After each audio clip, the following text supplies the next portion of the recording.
Well, so many people are enjoying this dry weather. It is beautiful. The lack of rain has really cause for concern when it comes to some local crops. Our Lisa Guyton joining us live with this story, all new at 5:30, and she is down on the farm. Lisa.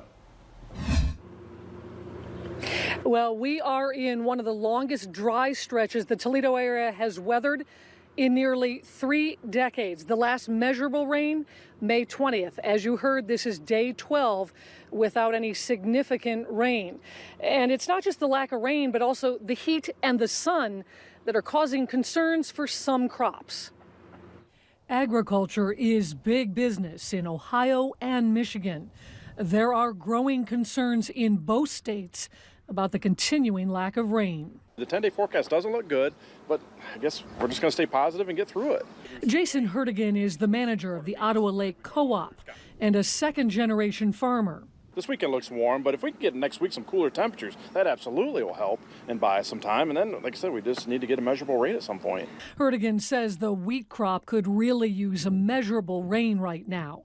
And while the lack of rain is not ideal for most crops, he adds that this is the best time for dry weather for certain crops. When it comes to corn and soybeans, if it had to be dry early in the season, we can handle it right now. Later in the season, it could be more difficult, but if there had to be a time, this is ideal for those crops to be under some drought stress. They'll root down and try to get into the moisture.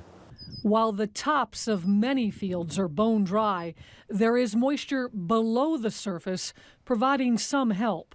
We might not have had a lot of snow this year, but we did get some rain events. The subsoil moisture got recharged, and moisture will kind of wick up. I mean, you always think it dries from the top down, which it does, the top couple inches, but it will kind of wick up from all the subsoil moisture and get us by. And just a few miles can make a real difference when it comes to rain.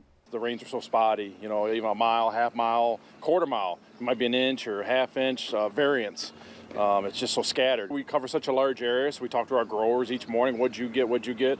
We actually have a group text where everybody shares the rainfall amounts you get, and it varies quite a bit. It could vary by a half inch. But right now, Hertigan says it is dry just about everywhere the Ottawa Lake Co-op does work. Everybody's in the same boat. It seems like we all dried out, and we're all in a dry pattern right now. We're at the mercy of the weather in our occupation.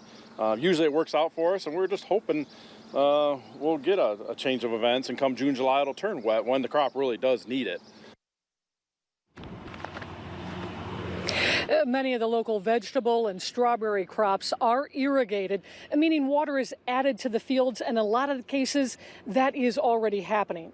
Irrigation is also used by some grain farmers, but Hertigan says it will likely be a week or so before farmers would start irrigating those grain crops. Reporting live in Toledo, Lisa Guyton, 13 ABC Action News.